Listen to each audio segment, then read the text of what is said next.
So yeah, we're going to start talking about probably the one of the most robust theories of motivations you've probably never heard of, called self-determination theory, and just map out like how that might be relevant to our work as ABCD practitioners, community development practitioners, and essentially demystifying the concept of motivations. We're also going to be exploring our own motivation experiences, like understanding how they feel within ourselves and within our own experience through work, our own work and work as practitioners. Then we're going to take a break about halfway, so you'll have time for tea, coffee, stretching, etc. And then we're going to talk about what actually shapes our motivation. So we'll think about, again, for us personally, but then also within our work as community development practitioners, like what's actually shaping the motivations of the people that we work with. And then we're going to wrap up just with a few closing thoughts. Great. Okay, so the next session is me. So just to get to know each other and to use our Zoom features. So some people are already putting in their in the chat box who they are and where they're from. But what I'd like to encourage everyone to do is to change their name on their video. So if you go to where you see yourself, whether you're on video or you've taken your video off, you'll see in the right-hand corner there's a blue box with 3 little dots. Now, if you click on that, you can actually rename yourself. So what I'd like everyone to do is just to click on that, rename yourself. So I'm going to put your name, where you're from, and how you're feeling about the session today. So I am Karen from Sydney, and I'm excited. So if everyone can just do that so that we can.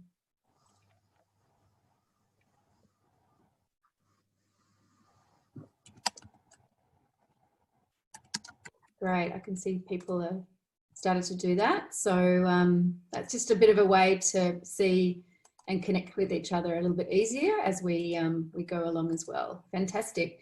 And then just for everyone, just in the chat room. So a lot of people have already been using the chat room, but just in the chat room, just to go to the chat room and just to say, you know, have a look out the window. I know many of us are sitting in front of these Zooms and computers all day, but how are you, what's the weather like where you are? So I'm going to say it's partly, well, it's actually sunny now. So, and as we said, if there's anything that you need during the session, then just, yeah, please use the chat function to connect with us. So thanks and welcome. This is going to be great. Back to you. Oh, is this me? Yeah. Oh, fantastic. Okay, so this is the task number 1. Okay, so does everyone have their phone ready? If you could pick up your phone and you can use your camera feature and you can put you'll find if you put your camera to the screen, you'll find a little yellow square comes up to open up a Mentimeter. So that's the Mentimeter. So I just took a photo of the screen and then I found the Mentimeter. So if you can do that, if you don't have a phone handy, then you can use a browser and you can type in www.menti.com and put the 400828 into your browser, and then the Mentimeter will come up.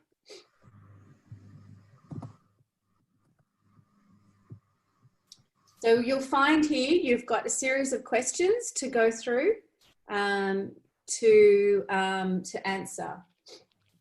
So what were your feelings about, am I on the right one?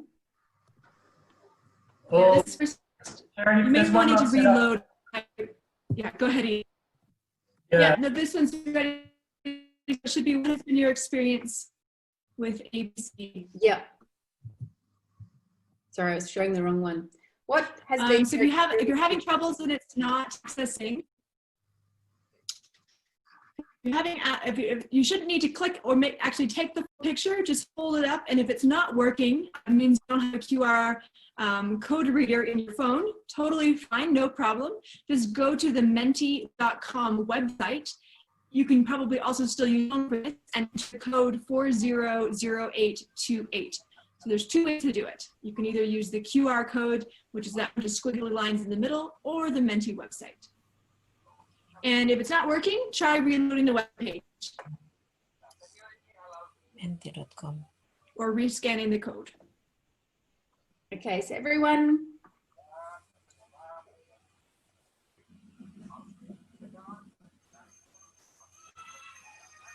So just a short answer, what has been your experience with ABCD? If you're getting the different question, just go ahead and rescan that code and you should get back to the first question. Sorry, we were on a later question and we were getting ourselves. Yeah. But please try it again. Okay, so are we getting responses, Ian? Yeah, I'm hoping you can see it on the screen.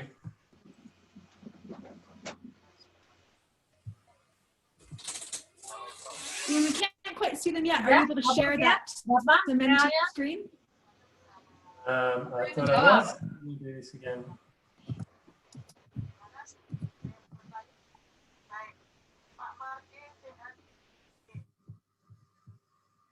Are you seeing it on my screen? Yes. Great. Got it. Yeah, great.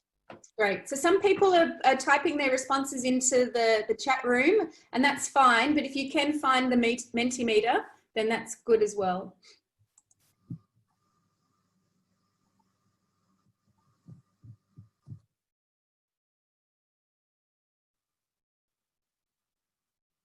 So we'll be using Mentimeter again during the session, but this is, again, just a good way to see who's in the room. And some people have a lot of experience, some people have limited, some people have none. So yeah, hopefully we'll be able to have a good process for sharing with each other.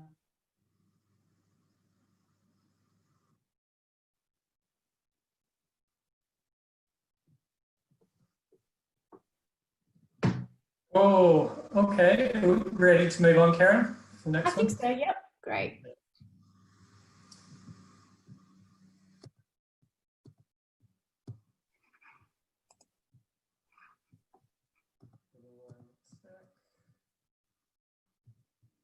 So just checking you can see the autonomy slide at the moment. Yes, we can. Great. Cool. Okay, so yeah, I'm going to introduce self-determination theory and just a bit of background about me and how I stumbled across it. So I'm originally trained as an engineer, and I saw someone else was trained by Chris Duro in ABCD, and he actually introduced me to the approach many years ago. So I was an engineer who then stumbled into community development and who somehow also tripped and fallen again and is doing a PhD and in ABCD. And one of the things I was really interested in was this motivation potential of ABCD in particular. And for those of you who practice it before, you know it. You see it in the programs that you do. You kind of see this self-mobilization activation that happens often with the communities that you work with. But I mean, yeah, it goes back to some of the original principles from McKnight and Kurtzman with their work when they're talking about sort of this self-mobilization, self-generated projects emerging from within rather than sort of driven by outside actors. And really what they're talking about then, in my mind, or one aspect of what they're talking about then is this internalized motivation of people being agents of their own future, of their own development, as opposed to outsiders directing change and bringing in a particular agenda. And just interestingly, motivation in my reading through the ABCD work that's out there, it's generally simplified. Like people, when it's discussed, it's you're either motivated or you're not. It's kind of discussed in this binary manner. And I was curious just to what was actually happening, what was motivating people, and interesting to understand them in a much deeper way. And And self-determination theory has done that. So it's a theory that's been developed over 40 years and very, very carefully, very incrementally done, based on, literally probably hundreds of thousands of studies of motivation across multiple contexts, so education, health, relationships, just work contexts. They look at these very human concepts and constructs that are within the theory that I'll introduce to you shortly. And really central to the theory is this principle of autonomy. And I'll just ask you to suspend any definitions you might have had for autonomy before. And one of the things with this theory in particular is use very careful language and very well-defined concepts. And autonomy and self-determination theory is about a volition. So it's about you making choices and actually endorsing those choices. So you're the origin of the behavior. You're self-determining your future.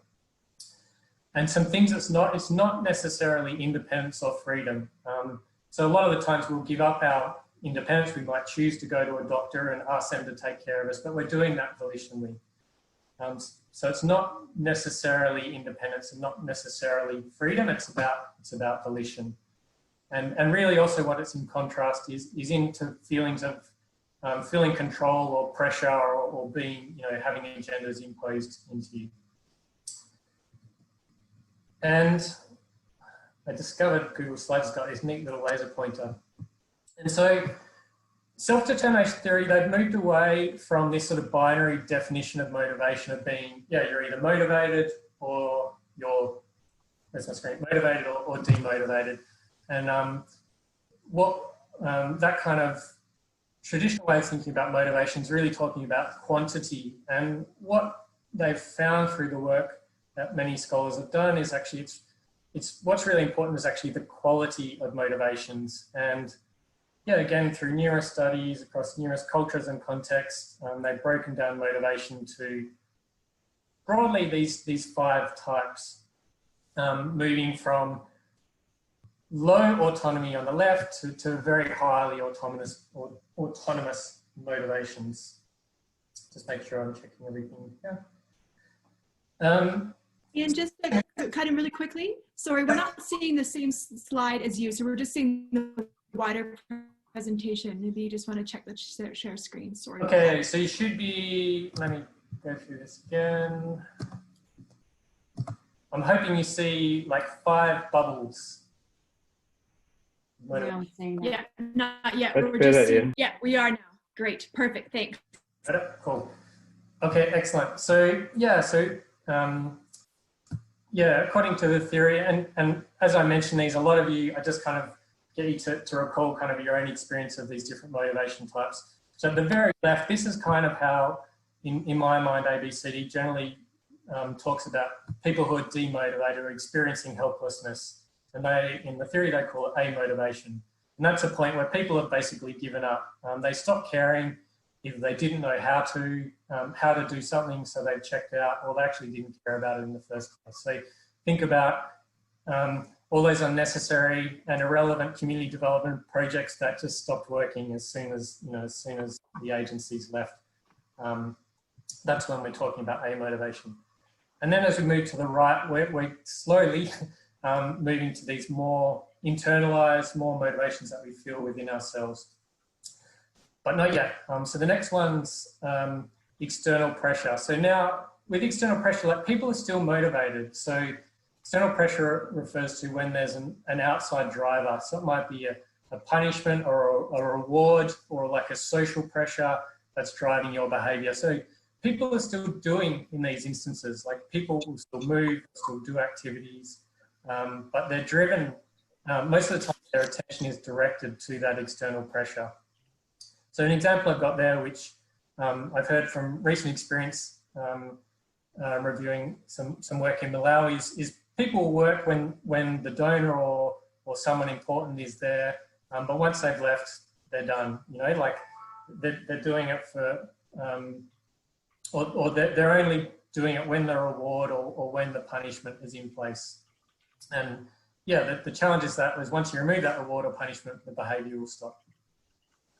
So the next one's internal pressure. So that instead of the kind of stimulus being outside, it's when people move the stimulus inside. So typical example is sort of self-esteem issues like pride or shame, when people are driven for seeking status and try and avoid shame. So typical example might be, or one I've given there is like, for people in the Malawi program I was working on, which is around water supply, people were participating because they'd feel bad if they didn't. So again, people are still moving here, but the quality of the motivation is a little low. Like, one, it's a bit tenuous, the motivation. Two, they're not feeling that amazing when they're doing. So people are still acting, but they're not feeling good. The performance might be a bit questionable. This motivation in particular is a real borderline one. Sometimes it's you know, a more positive quality of motivation, and that motivation behavior continues. Sometimes it can be poor. It kind of depends on the context. But as we move to the right, to this, when people are more values driven, now we're starting to integrate our motivation much more strongly. It's starting to emerge from a deeper part of ourselves. Again, just going back to the Malawi program, I was looking at people volunteering on water programs, and people were doing that because it was better for their lives. Like, it meant they didn't have to walk so far. Water, their health was improving. You know, it was producing other economic opportunities like that. They valued the outcomes, and I think ABCD in particular is, in my mind, pretty good at this, because you know, the idea is that projects are really aligned to what people want and what people care about. And I think this is kind of, in my mind, generally what ABCD approaches try to target. And then on the right, we've got what is kind of this gold standard of motivation. And this is when you're not doing the activity for anything else, but you just love doing it. So, you know, people who might play a musical instrument just for the pure pleasure, enjoyment, fun of it. Think of kids playing outside, like there's no other reason to do the activity, it's just because you love it. And this one's tricky, like this one's pretty hard to design for. It's kind of something that we have inside of us or not. Yeah, so a couple of points in this. For any activity or thing, often we're going to have a range of motivations, but broadly we can define our motivations as more autonomous, like they're emerging from inside of us, or more controlled, where we're feeling a little bit more pressure with that motivations as well. So you can see already we're moving quite a ways from this sort of binary definition of motivation, and this is what SDT is kind of mapped out, these types. So if you've got questions, start putting in the chat box. Just note that I can't actually see them yet, but we'll try and tick them off a bit later on. Great. Oh, it's actually, sorry, just before I hand over to Jess. So, I mean, just to reiterate, when we're really flourishing, when people in our programs or us ourselves are really flourishing, is when we're more behaving, doing, experiencing these sort of qualities here. That's when we're really feeling good and performing well. That's when people are flourishing, and that's when optimization can happen. So I'm going to hand over to Jess, and we're just going to explore some of these experiences within ourselves in our own work context. Wonderful. Thanks so much, Ian. So we're going to be doing another QR code activity. If you do not have access to this QR code and it did not work for you before, don't fret. We would put the link to this in the chat. But what we're going to ask you to do now is to do a quick survey. And this survey is helping to understand, for a specific task or activity, what is your motive, or how is your motivation? So Ian, do you want to just go to the next slide really quickly, and then we'll come back to this one. So for this survey, we'd like you to think about a very specific activity that you conducted as a part of your work. And we're going to call this activity X. So you may want to go ahead and find a piece of scrap paper, or just write that down. Make sure you're clear about what activity X is in your mind. And what you're going to do is then answer 12 questions within the context of this activity X, all under the umbrella of why did you do X. So if you go ahead, we can go back to the last slide. use your QR code or to use the link that's in your chat box, which should have just appeared, and just take a couple of minutes. It won't take you very long. There are 12 questions, and you have done activity X. And why did you do activity X?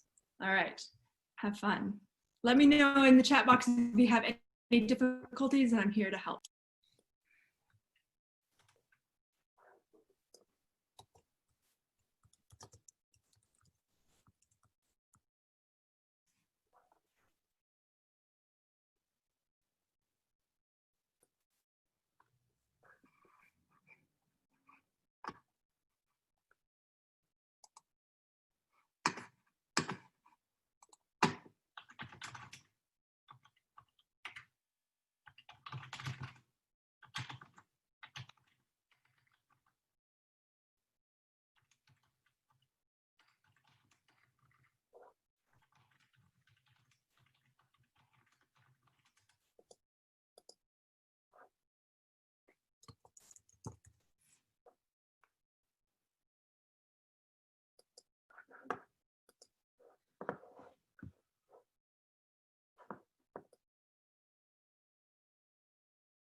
And what you'll see if you went ahead and done that survey, you should be getting some scores on the next page. Those scores are out of 10.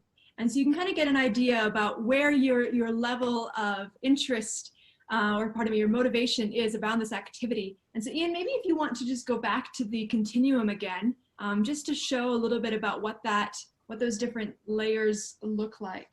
So you can see a lower score would be a lower score in each one of these different spaces, and a higher score is a higher motivation in these spaces. And you'll also be able to see some graphs about where your motivation sits and whether it's more autonomous or more controlled.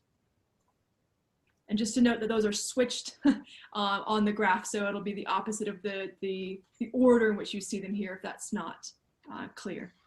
If you're not finding the survey, you will be able to find the survey link in the chat. I will recopy.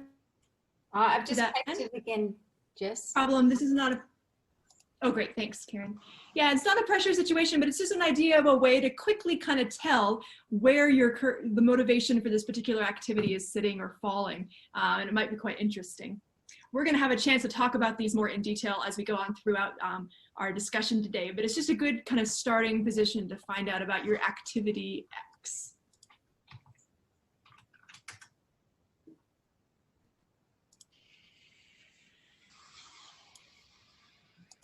Right. Can you guys a little bit of a thumbs up or some kind of motion if you have completed this little task here in the survey? Are folks still working on it or need more time? Where are we at? Can't access it. Pardon me? I can't access the link. Okay, did you click on the link in the chat box? I did TV before, so I joined the meeting twice, once on my laptop so I could join the chat. Oh, okay. If I go and do it on the link on the computer, then I lose everybody. So I'm not sure. Okay, well, so Ian, do you want to go ahead and put up again the QR code? No worries if you don't get it. We'll be making sure we post a link to this survey as well, so you guys will have access to it after the workshop as well. So. Jess, can you describe to people where you find the score? A few people can't see their overall score.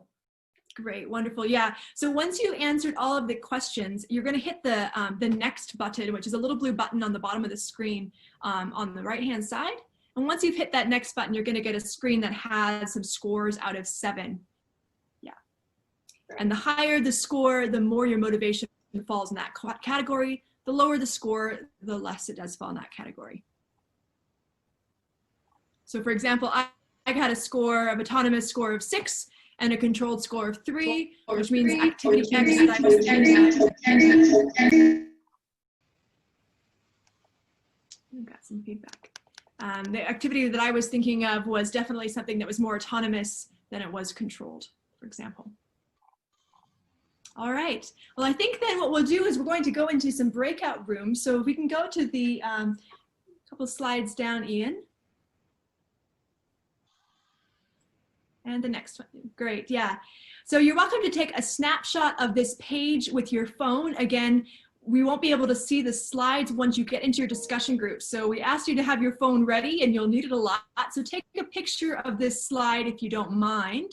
And we're going to break into groups of 5. And these are the things we're going to talk about. So you have about 15 minutes in your groups, and you have 4 main things to discuss. So firstly, you've now thought about one particular situation that may have fallen into a category of controlled or autonomous. And now I would like you to think of another situation that might be the opposite. So think about another experience, a work experience that would be one controlled and one more autonomous. And think about what motivation subtype you think that would be. And I know we've gone a little bit fast on this, so if you don't know, feel free to just ask in your groups and get a little bit of clarity there. And then you want to think a little bit about question 3, what was the experience of the task?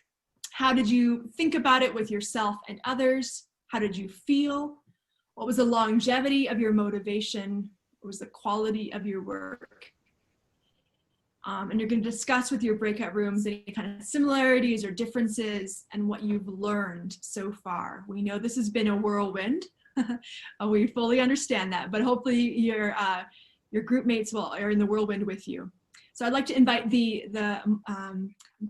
breakout rooms to go to 5 people. And what we're going to do is we're just going to have you write down a couple of things that came up in your discussion groups. Anything you'd like, just a couple of words, some themes, interesting things. Maybe you were just completely confused, that's okay. But if we can have that screen share, Ian, to get the Menti code again.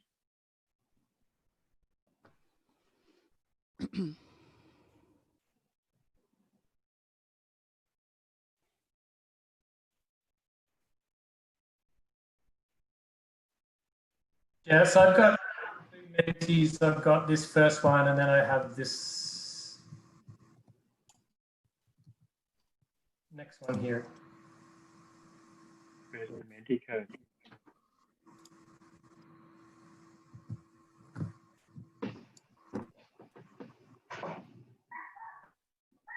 Yeah, what's going on? This is what happens when you live on a farm. So apologies, everyone.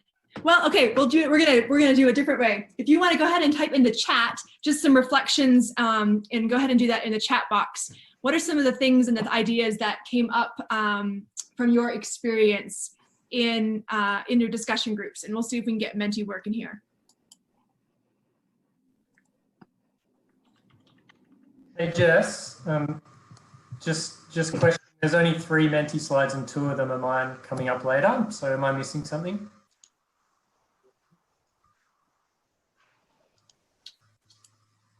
I think it's the second one. Should be the second one. That's for a later exercise. Okay. All right. Never mind. So just breakout room reflections. Yeah. So ideas. What are some of the thoughts that came out of your breakout room? Go ahead and type them in the chat this time. We're not going to do a Menti. We're going to just use the chat. Yeah, we've got, so our passion leads us to work better. What a great comment. The internally side versus the external. Got a lot about passion, which is great. Reports are boring, fantastic. Truth. Yeah, dealing with management and funding can be really controlling. Passion is a self-motivator when you're in that intrinsic space. These are great reflections. Maybe just a couple more folks want to type in the chat some thoughts that they've had. Room 4 agreed that they felt tension between the controlling environment and the values-based practice. It's great. Find out what people care about, and then they will want to act. This is great. Creative approaches to report writing. Just say no to reports. That's great. Fantastic. Wonderful. Well, we'll keep this going. And if you have, we're going to take maybe a time just for also for questions. So if you also feel like you don't understand something, maybe something Ian presented earlier, something I've said, feel free to ask any questions as well as we go along, and we will do our best to answer those questions as well. All right.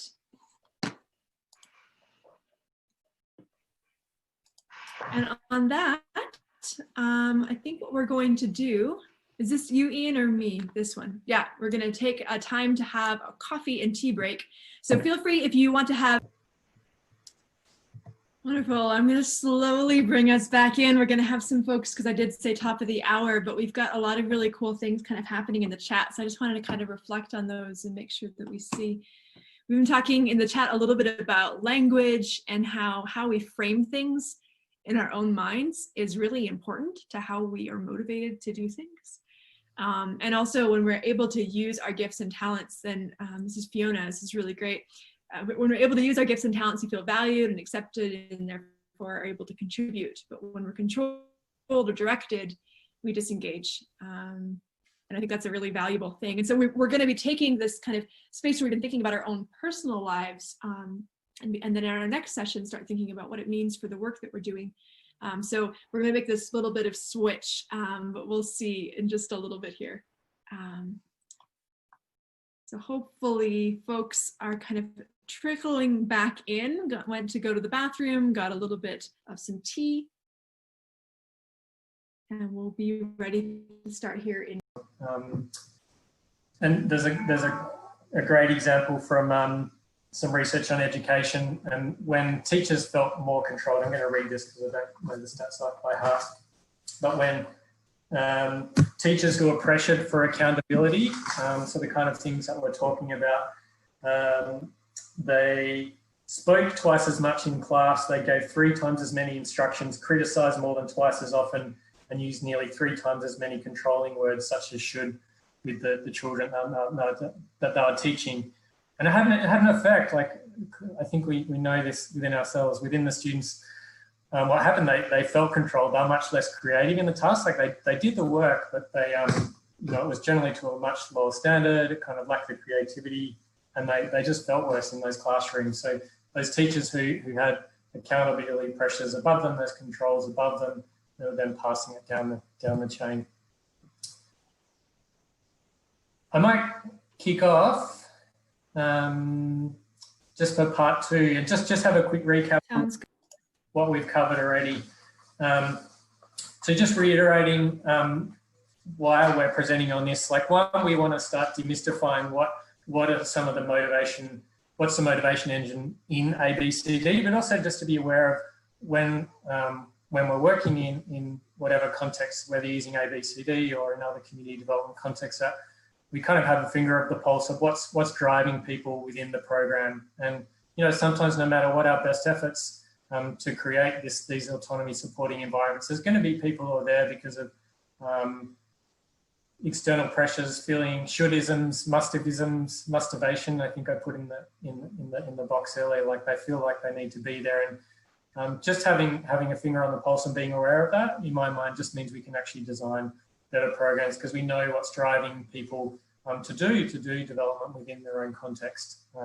But also give us some clues as to what the situation we might be stepping into. So again, from a community development perspective, I work in the international context, and there's a lot of people, their relationship with donors is fairly controlling, and so they come in with some baggage and feeling that a program is going to be externally pressuring. They're hence not very motivated to be there in the first place, and so sometimes you need to do that work. And that's kind of a good segue to what we're going to talk about now. Like, actually, understanding the motivation types is a little easier in my mind. One of the tools in SDT is that they use for these kind of things to assess it is these kind of questionnaires, which can be a little bit grating, I think, for ABCD practitioners who generally like to work more with storytelling, they included in qualitative results. But so they have, SDT has these different tools where we can assess motivation types, but you can also just take these concepts and use it to ask questions and use it as a lens to understand what's driving people. So yeah, this next thing is assuming we want these more autonomous motivations when people are feeling better. Like, it was really interesting hearing people share and watching their body language when people were talking about these more controlled motives. Like, they didn't feel good. They just didn't feel good when they and me when we're sharing those examples. And that's just when people are talking about these autonomous motivations, you see them light up. And so this next phase is what does it mean to design and to support those kind of conditions? And just with a caveat, with motivation, one of the things is moving away from the languages that we motivate people.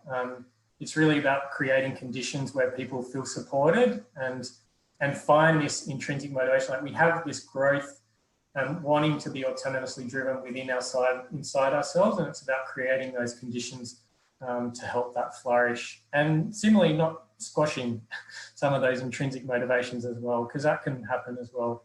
Imagine going back to someone who might play the piano purely for enjoyment. If we started bringing in rewards or punishment or caveats, like think of a parent and a child who plays piano, like you need to practice 1 hour a day, you need to hit this mark, and if you don't, that's XX. Like they're going to lose some of that fun and interest. And so we also need to be cautious about our approaches and to make sure that we're supporting motivations and not potentially squashing them. And so SDTs proposes that we as humans have these universal basic psychological needs. And when we think of needs, they're analogous to, more physical needs. You can think of for ourselves, we need food, water, and shelter and light to kind of flourish and be healthy. For our physical well-being or for our mental and psychological well-being, these three basic psychological needs, we all need these. Like that's kind of one of the things I found across cultures, across contexts. It's a universal principle. It's a very human thing that we have inside us, that we need these three needs satisfied within ourselves before, to support our more autonomous motivations, and just generally to feel good and perform well. So the first one's autonomy. I won't recap that. We've covered that already.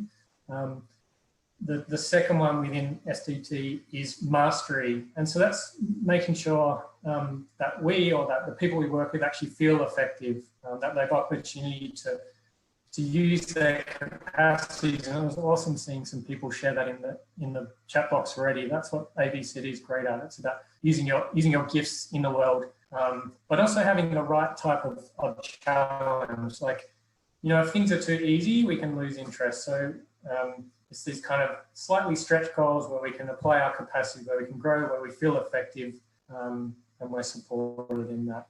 And again, a really easy one to know within ourselves. If you don't know how to do something, sometimes if you're really autonomously motivated, you're going to find a way. But if you don't have the tools, or it's just way too far beyond your abilities, you check out, you lose interest. For example, if someone was not understanding anything that I've been sharing today, we've probably lost them in the first half of this talk today. So making sure that mastery / competence / efficacy is felt and within the people that we work with and within ourselves is just really important. And the last one is relatedness, and this one's a bit more environmental. So sometimes this will happen through a task itself. So for some of us, it's going to be working with others, but in general, it's feeling trusted by others, trusting others that we're working with and working for, feeling cared for, caring for others, and just a general feeling of being supported and belonging.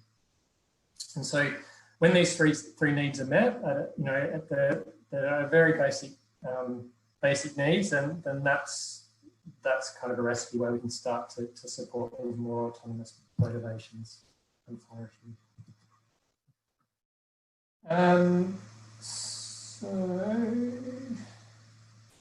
So just reiterating this key point, these are universal. Like they're expressed in different ways in different cultures and different contexts, but every human being, according to SDT, has this innate need to have these satisfied within us, and when they are, we grow.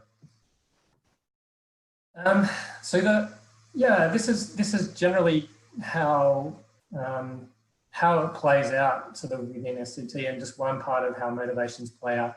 And you can see two boxes there on the left in this slide. One's often we have our own disposition between more autonomously motivated or more controlled motivated. So some people are motivated by, let's say, wealth and fame, and other people are going to be more, or probably a number of people in this call are are more motivated by more internal qualities like connection to people, doing good in the world, etc. And so this is going to affect how autonomously motivated we are. We're not going to talk about that today. It's a little bit harder as a practitioner to design for those kinds of things.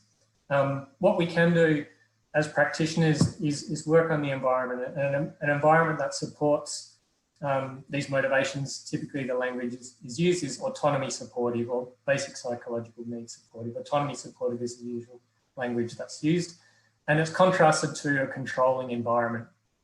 So yeah, once someone on our call, and I've had this experience before, of being micromanaged, for example, is an example of a controlling environment, a managerial environment where you're given freedom to maybe choose what you work on to a degree, where you're supported by your boss, you feel cared for, you feel nurtured within that organisation. That's more like an autonomy supported environment. And when that happens, our needs are going to be more satisfied. We're going to feel more of these qualities inside, and that's going to translate to this more autonomous motivation of feeling good and performing well.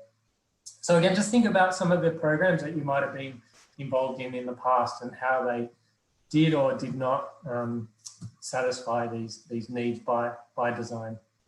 And a little bit later today, shortly actually, Karen's going to touch on these in terms of ABCD and just community development in general. Like, how does ABCD design for these already? Okay. So yeah, and just one other point I wanted to mention. I mentioned this before as well. So one, it's we want to support these motivations, support autonomous motivations through supporting these. And we also want to make sure that we're not controlling or not inhibiting any of these at the same time. Again, just going back to the piano example, if we're inhibiting autonomy, you can actually have a negative effect on people's motivations. People can move from being more autonomous to more controlled. But on the positive side, you can also have people move from more controlled to more autonomous.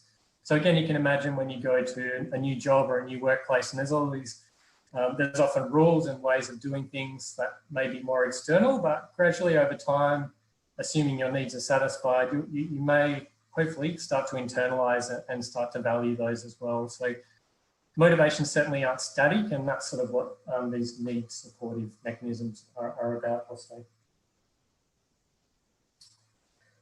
Okay, so I want people just to take a moment to think about the task that one of the more autonomous aspect of your work that you were sharing before, and just hit pause. You don't have to, meditate, contemplate on just taking yourself back to that situation and think about how you felt within that task.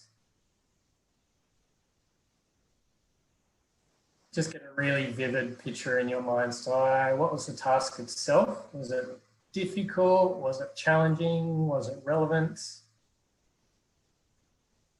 How did you feel about the task? Was it something you wanted to do? Was it something you valued? And what was happening around you at that point in time? Maybe with your colleagues, maybe with your managers, maybe with your clients, the citizens you might have been working for, just getting a really vivid picture. And I'm hoping this isn't going to be too jarring, but we're going to move to another Menti exercise. And the tools that we've used already, again, like they're taken directly, they're simplified version of some ABCD tools about evaluating how different needs might be. Our previous one was types of people express. And this next one is a tool, again, direct from STT about what was the experience of people within a particular program. In your case, what was your experience within work? How are your needs met or not? So we'll get people to jump on the Menti poll again. So you can use your QR code. Jess, can you just post the code in the chat box as well, please? And it'll be slide number 2. So there should be a series of, I think it's 6 questions that are asking kind of how you felt during that particular autonomous task.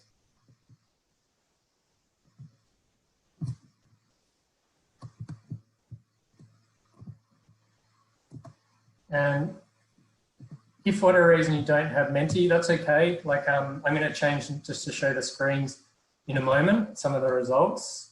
And yeah, and again, the web link and the code are now in the chat box. Oh. Okay, sorry, we want to jump to, we've lost the order of this. I'd be interested in what people are seeing, if you're seeing what were your feelings about the task or you're looking at free flow.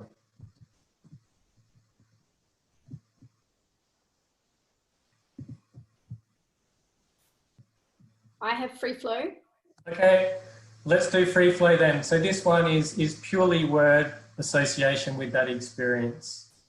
So again, just thinking back to what was happening around that more autonomous motivation, what were some of the qualities, themes associated with that task?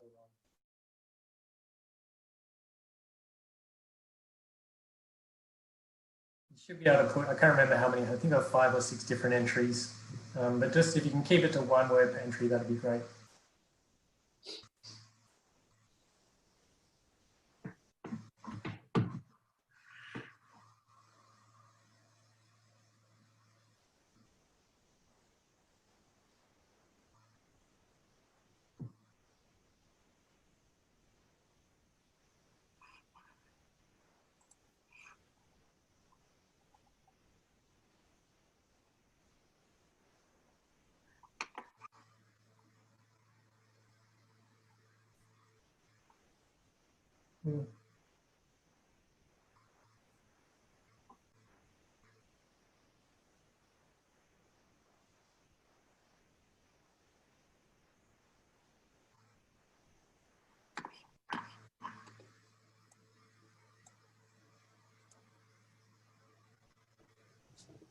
Great, so we got meaningful as a popular one. So yeah, things are important to people. They valued the task.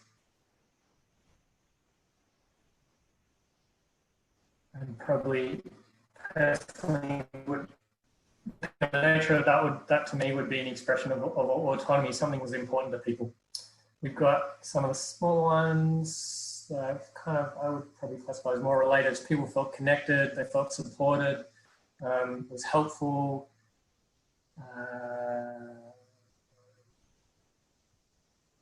Respect, trust. So these are kind of more relatedness qualities that people might have been feeling during those experiences.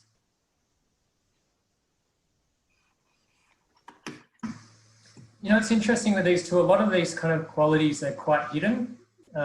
With the research in Malawi, it's quite difficult to kind of work out like how to ask kind of questions about, well, how is your autonomy supported in these programs? But when you ask people to kind of talk about the environment, what's happening around them, some of these things tend to come out.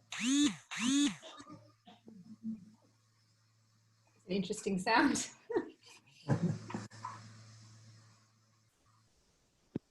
Great, so we'll give it a couple more minutes.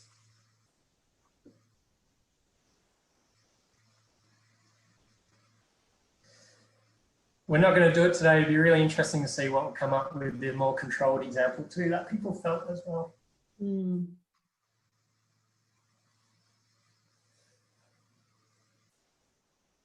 It's interesting that sort of the mastery element is coming out there too. Yeah, where do you see that, Karen? So for example, challenging, determined, potentially. Yeah, it's interesting too. You know, a lot of these, they don't exist in silos clearly. You know, we don't, that experience was a relatedness experience. You know, when we work well with others, we're feeling relatedness, we're feeling autonomy if we're kind of choosing to do, we're also feeling competency, because often working with others, we feel more effective as well. Yeah.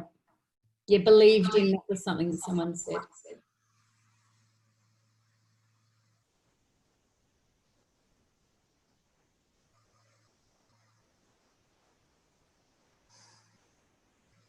Great. Okay, so we're going to move to, a couple of things. There's a really interesting space that in SDT looks at. And one's we've got this experience of people themselves, and the other one's this space between the facilitator, so for those of you who are practitioners of ABCD or community development, and the people that you work with. And that dynamic for people can often be quite important for them too, about how these needs are satisfied or not. But then also the people around them. I mean, that was a really interesting experience for me in Malawi. With the program, I actually went in there looking at how the ABCD/NGO approach satisfied these needs in people, but might seem obvious, and it kind of seems obvious to me now, but what was actually more important was how, post NGO at that point in time leaving, the relationships that people have with each other within that community. How is autonomy, relatedness and competence satisfied within that particular community on an ongoing basis was much more important than actually that original NGO relationship. Okay, so we're going to move to the next one. This is more a quant approach. Again, so just touching on a couple of tools that might be useful for you as practitioners if you want to get a pulse on how needs might be satisfied through your program, or if you're in the evaluation space, if you want to assess, okay, how are were people's needs satisfied or supported, I should say, or thwarted within the task. So I'm hoping you have this next Mentimeter on here asking you those questions. Again, just thinking about the autonomous task. How important were these different things to you?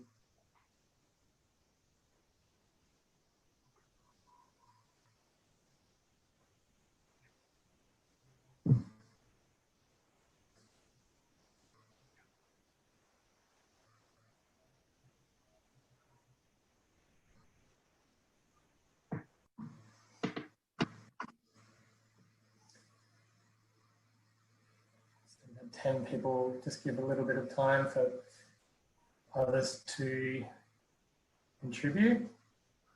Again, if you can't access Menti, just having a look at some of the language that's used in the questions as well. And I mean, it's kind of a giveaway actually, because I put it in a little code in brackets afterwards, but the questions, you'll note some questions reflect autonomy, some questions reflect competence, some questions reflect relatedness.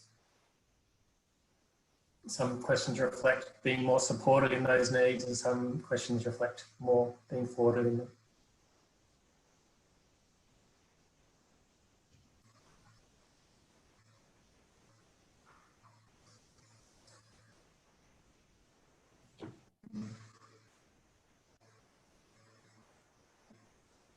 Great. I mean, one of the great things about SDT and the tools that they've got, they've tested and tested and tested these tools in so many different contexts and cultures and different applications. And, with slight tweaks of the language, you could use this on a variety, but for example, in SDT, I'll use these in education, in development programs, in health interventions, etc. One of the challenges I find is most of the material is quant-based, which to me feels a little bit uncomfortable at times because people aren't using their own language to describe some of these experiences. And I think there's definitely an opportunity in the SDT space, and for those of you who wanted to take some of these principles, is actually to find creative ways to use the principles and the concepts, but actually do it in a more human-centered way. And on that, the way that people experience and express these needs is really going to differ between cultures and contexts as well. And so finding, for example, what autonomy might mean within a particular cultural context, or what relatedness might mean, and you'll often find that's going to be quite nuanced depending on the place, and there might be places where they actually have their own language to describe these terms, which in my mind is much more powerful than taking some of these more academic languages, is actually taking these and localizing them towards the context that you're working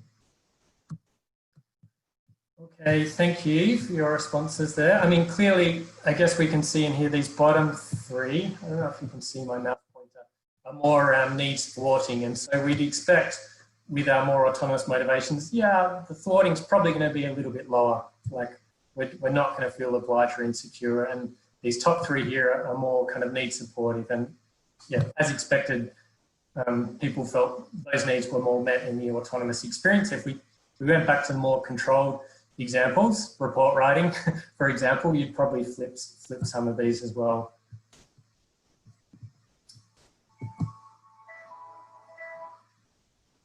Great, okay, so let's go back to the presentation.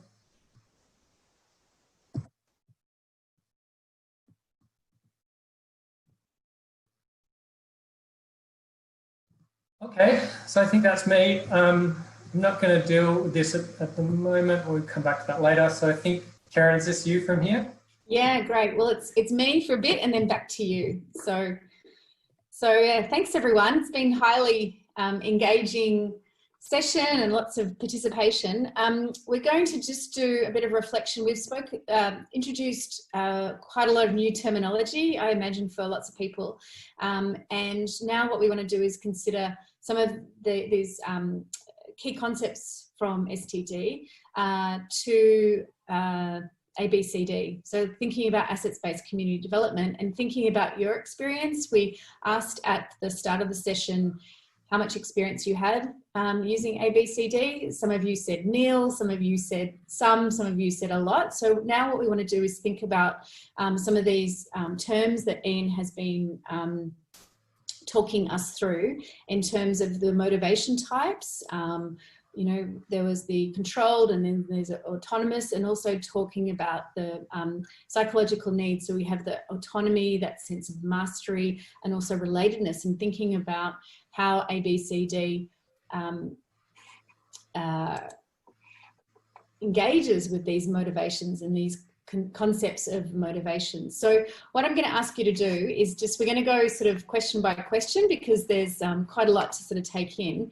But in your in the chat box, just to think about what types of motivations does ABCD support? What do you think? How does ABCD engage with some of these concepts around autonomous motivations or controlling motivations, or that sense of mastery, and that sort of aspect of mastery that is part of motivation experience, and also relatedness. So I'm just going to ask you to just type in a couple of your thoughts on how ABC connects with these notions of motivations.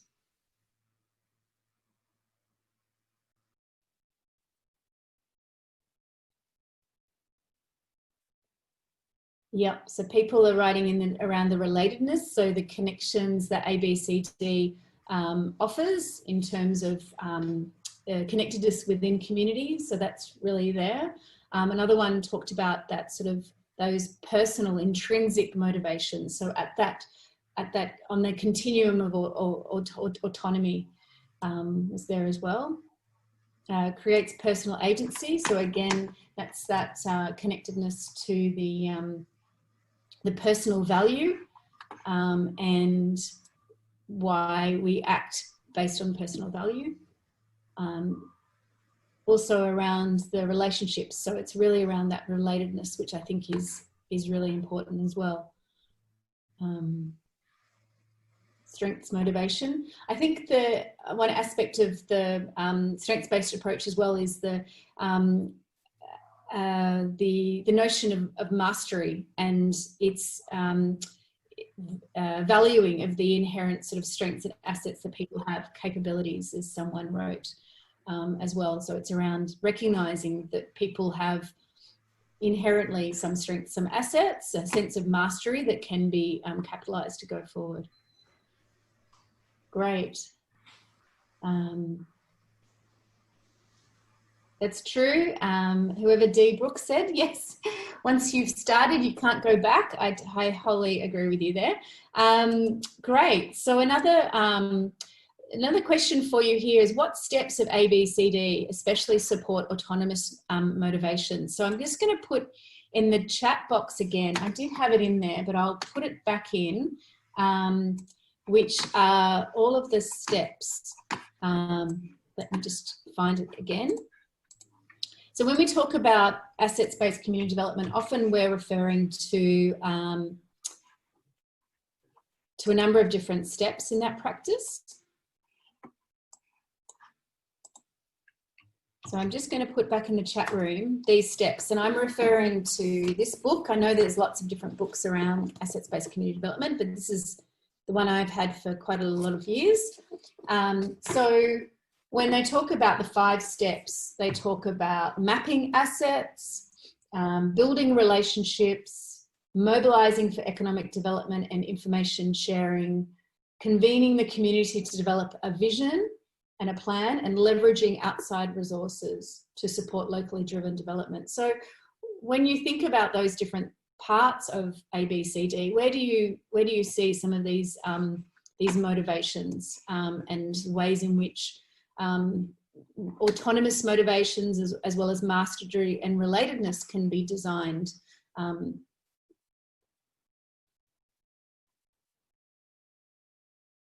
Yep, so people have written that it's about building independence and autonomy. So it's about the focus on the internal before accessing external. It's about building relationships.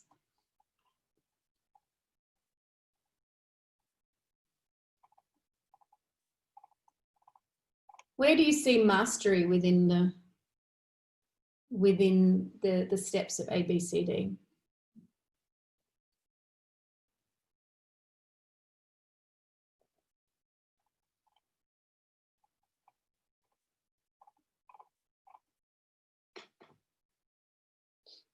I think it's interesting, yeah, it's around good relationships. I think it's interesting that at the step 1, and this is because it's a strengths-based approach, but it recognises mastery. It recognises the ability of the skill sets, the assets, the resources, all of those things that are capabilities within the community that can be utilised, and that's step number 1. So yeah, exactly. This strength is the mastery that can be developed and strengthened. And as Ian said, they're not sort of siloed. These things are kind of interconnected. So the idea of mastery then being connected with relatedness and the importance of capitalising on the connection of different sets of strengths within the community is really important. Stretching themselves. So the vision, again, I think is another important element there around autonomy, but also around mastery. And so someone's said here, Ian said here that, yeah, the notion of stretching themselves. So the notion of visioning and of further development is really there. And the relationships. So the relatedness is really important. That notion of mastery, building on the current strengths, but also working out a vision and encouraging communities to stretch themselves to that vision. Learning as a leverage, Chris has written here as well, that that learning enables people to continue on in that development aspect. Okay, great. Now, next question is around what role does ABC have in relation to autonomy supportive versus controlling environments? Now, I think this is interesting. I think Ian mentioned this before about the space between, the facilitator and the community. And I think, and also to the notion around creating conditions. So when we think about our own motivations, like, it's an intern, like we frame our own motivations. Someone can't say to us, okay, this is, have a motivation which is personal, of value. It's actually the environment that we interact with, and then based on our interaction with that environment, we then frame how we view our motivation, whether we feel it's like an external pressure or an internal pressure, or we actually find this fun and interesting. So it's really about our own framing and our own reaction to those environments. So I'm interested in your perspective on how what ABC does in terms of creating environments or creating conditions for ways for people to interact with an intervention, with an approach, etc.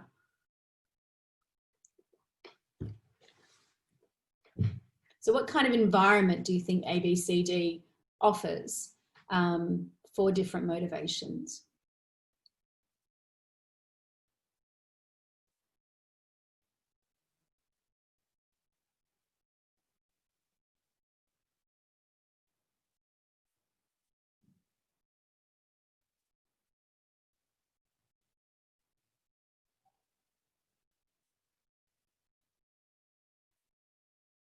Yeah, so people have talked about people being at the centre themselves. It encourages people to be proud of who they are and what potential they have, puts people at the centre, allowing them to figure themselves out themselves, about co-creations, independent. It offers space. I think this is an important point, that it offers space for people to reflect and discover their own skills, strengths and power. And I think that's one of my sort of takeaways from this session, and just hearing Ian talk about SDT, is that it is about creating space, and it's about enabling people to have the choice to decide their own motivation, whether it be personal value, internal pressure, fun, or interesting. But thinking about ABCD, we don't necessarily design motivation, but we design a space in which people then have the space themselves to react and have different ways of acting and being motivating. Yeah, so people were loving Michelle's comment there about ABCD is discovering people's motivation to act. Yeah, so it's about giving space to them and allowing them to decide their own motivation, which I think is really important. And it's about energy, yeah. So one of the things that we talked about before in terms of that autonomous type of motivations, it's energizing, it's creative, it's fun, it's entertaining, it actually encourages more action as opposed to writing those quarterly reports, which are just not very exciting at all. Okay, great. So then the last question I've got here, great comment, Joe in Auckland. Well done, Joe. What was Joe's comment? Yeah, it's about spotlight to put the spotlight on the energy in the community. And we go to the energy. So again, it's giving space to what is there, and then being driven and being sort of having a magnet towards that space, as opposed to over-engineering and trying to over-engineer and take away that energy. We actually go towards that energy within the community rather than having an externally driven approach, which really zaps people from their own energy. Okay, and then the last question here about how can we know what motivations are being supported? So be interested in your takeaways from today as well. Like, could we, within a strengths-based approach and with ABCD activities, could we be doing more surveys, as Ian showed us with some of the STD? Could we be doing more of those surveys to understand people's motivations? Could we be doing monitoring around people's motivation levels? Are there ways in which you already, as part of your ABCD practice, are monitoring people's motivations? How can we know why people are being motivated? So, I do my time sheets at work. I don't do them because I'm motivated to do them, but I do them because I sort of have to do them out of sufferance. I think the organisation might get better value if I were more motivated to do it. So what ways in which do you think that we can best learn about motivations? So we've got here a few comments. Yeah, so I think there was a comment here about an iterative approach, which I think is really important. And yeah, just recognizing that motivation changes over time and it has its own ebb and flow, and that we can't, we have to sort of work with the community and work with those existing sort of points in time. Less surveys, I think that's a good idea. Surveys and reports are visual, less paperwork. The idea of doing a baseline and then monitoring of motivation would be an interesting idea described by Chris. Yeah, so I think that was another point made in terms of it's important for us, especially some of the programs that people deliver, to have a check and not to go too far ahead with an activity in case it is failing in terms of some of those motivations and those drivers. And some of Ian's research in Malawi has identified with water committees, why they do their work they do, and over time, and some motivations might be there, but then they might drop off over time. Learning by doing is really important, so that sort of iterative approach. Great. So I think that's all the questions I have, just to kind of get us to reflect on some of these key concepts and how they relate to our practice of ABCD. I'd like to just give a moment, just any other questions or comments for people to write in the chat room. Otherwise, I'm going to hand back over to Ian. So just a couple more minutes for questions or comments, and then I'll hand back to Ian. So we've had a couple of questions. One would be around, this is one for Ian. It was an earlier question around whether or not the concepts of mastery and relatedness, and the one I'm forgetting, whether or not those are able to be connected for organizations, or is it just at an individual level? And what level can you use this on? I mean, yeah, I'm not sure. Let me turn on my video. Yeah, I'm not sure the question is asking if you can assess it collectively or not, but you can. There's definitely tools around which will speak about people's relationship with another, whether that's an organisation, whether that's it might be a health practitioner, it might be the community development organisation, and to determine how people felt they supported, how that organisation, how that doctor, for example, supported their basic psychological needs, or supported their autonomy. Really, actually, it's a really simple 5 or 6 questionnaire asking, I felt trusted and heard by my ... I felt supported when I had challenges by ... that kind of thing. So, so definitely, if I'm on the right line, then certainly you can kind of apply this in that kind of context. I we have another question. Sorry. I have a few questions, some for Karen, some for Ian. So another one is asking, where SDC comes from, SDT, pardon me, and it comes from psychology. Ian, do you want to say anything more? No, I mean, the very first C with this research was looking at the negative effect of rewards. So think of like bonuses at work and that creating perverse behaviours, and it kind of went from there. People used to think carrot and stick were the 2 ways to motivate people. We'd offer rewards or punishments, and that's how it worked. And some really groundbreaking research at the time in the 70s blew that apart, basically. Psychology, but it's certainly a lot of the people who are working in this space are still psychologists, but as I said, it's getting applied across lots of different domains. Okay, cool, wonderful. Does anyone else have any questions for Karen or Ian? This is a good stopping point.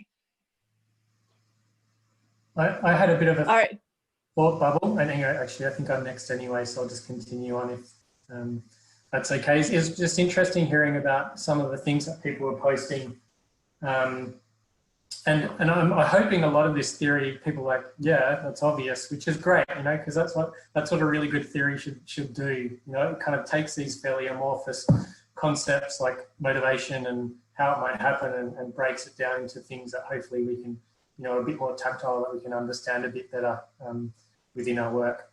One thing I've been I'm grappling with, I guess, at the moment, you know, and again, this goes back to autonomy as volition, not freedom, is how, what level of structure actually helps people feel confident and help people feel autonomous, and what level of structure might then start to constrain it.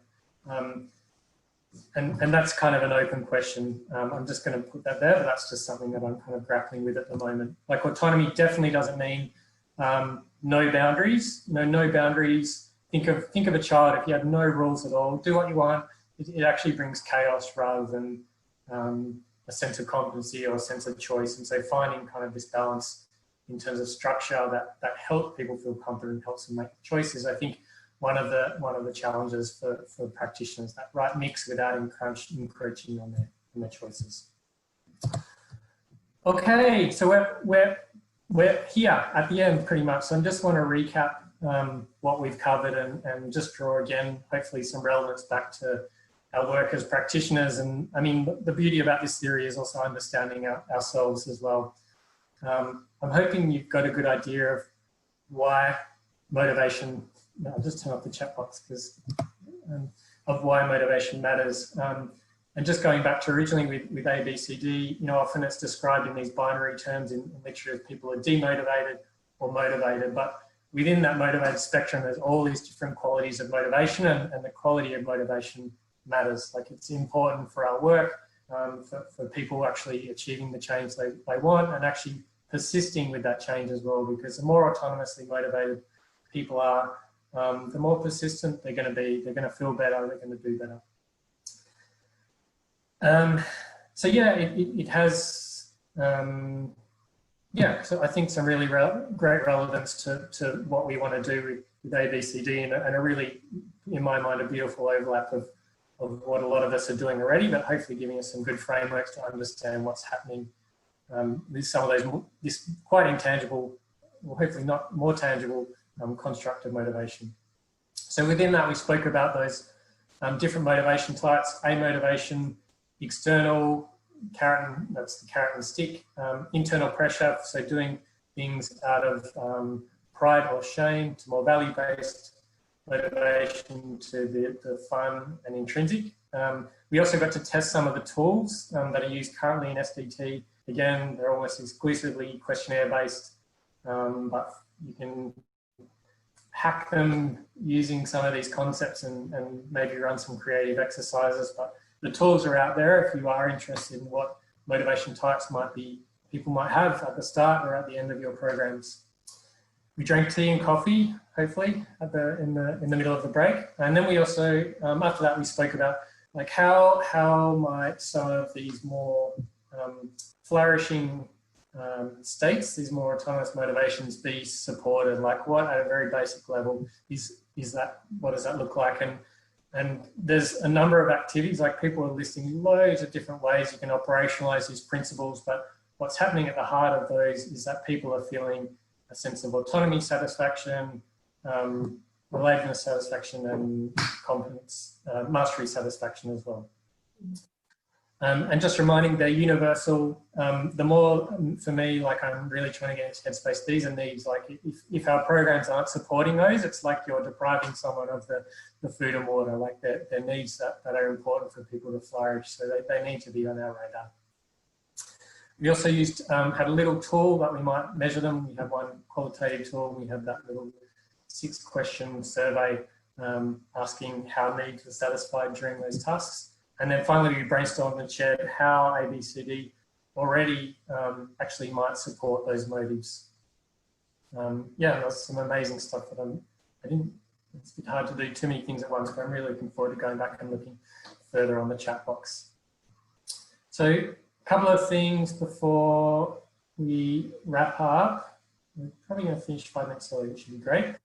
On this presentation, it should be question, just an open question. That's something that I'm really interested in, is how can we borrow from things like SDT to better understand some of the intangible outcomes and drivers of ABCD? A lot of people feel and know these experiences, like it helps hope, you know, it creates possibility, it builds self-esteem. Like how can we understand these concepts better that we feel inside and that we recognize, and how can we, you know, what value might that add to our practice? So there's motivation is one, and to me it's quite central to ABCD, but there's other these less tangible outcomes and drivers of the process that are just important for the people we work with, their well-being, and ultimately what they're trying to achieve as well. In terms of resources, I've just listed a few here. This presentation will be uploaded on the Drive box. So yeah, if you're interested, go for it. My email will be on this too. And if you've got, I'm by no means an expert on this. And the FCE community is amazing with answering questions and providing resources. So they've got a fairly vibrant Facebook community down the bottom, and just loads of resources and tools. And if you've got a specific application you're wondering about, there's almost sometimes too many tools to choose from. Feel free to just email me and I'll clarify that. We want a couple of final things. What would be great is, one, if we could take a group photo. The team who's organised this, if this is your first session, this conference, have done it. Actually, three things I want to do. First, I want to say a big thank you to